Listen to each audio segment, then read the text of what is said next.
What can people do today to live a happier and healthier life? Become self-educated.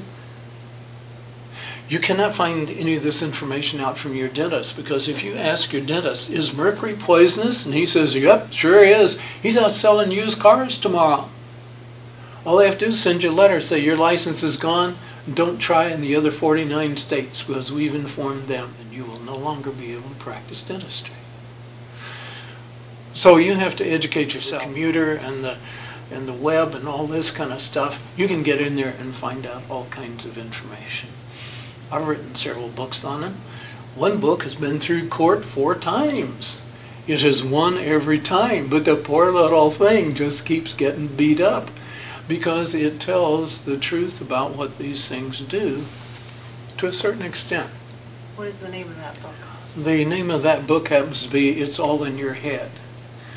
And the reason it's named that is because the majority of my patients are told your diseases, your problems are all in your head, and I agree.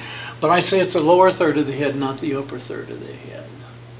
But then the mercury from the filling getting into the brain is a matter of seconds, because mercury has no barrier. There is no blood-brain barrier. There is no placental barrier. It's right into wherever it wants to go. So getting back to the original question, what can you do? You can look up root canals. You can look up cavitations. What's that? This is the unhealed area where teeth are removed. It happens almost 100% of the time in wisdom teeth. Why? Because the ligament that holds the tooth in place that helps to form it, dentists are taught leave that in there. Well, this is like delivering a baby and leaving the placenta in. You know, mama's going to get infected and die. You've got to get rid of that. You've got to get rid of the periodontal ligament that holds us, because that's where the bacteria concentrate after the tooth is removed. And many of these diseases, take Lou Gehrig's disease, take MS, from root canals and MS, for instance, we find about 53 different pathological toxic forming bacteria.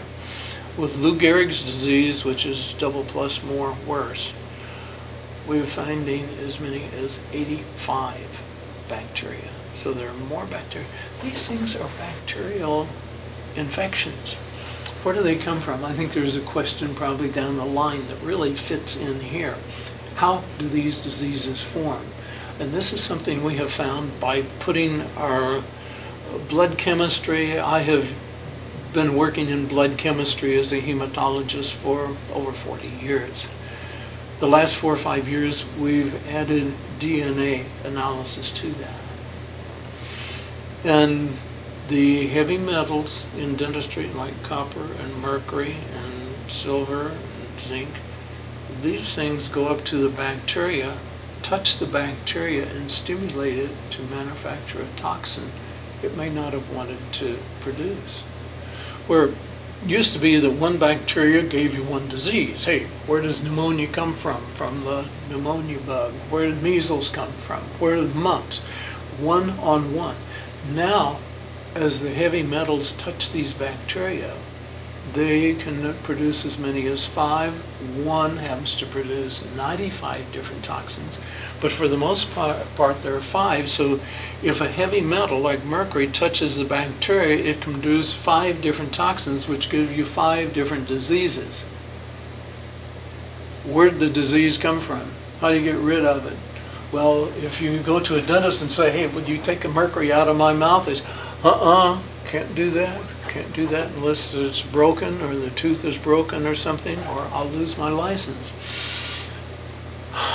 My question is dentistry really a health profession?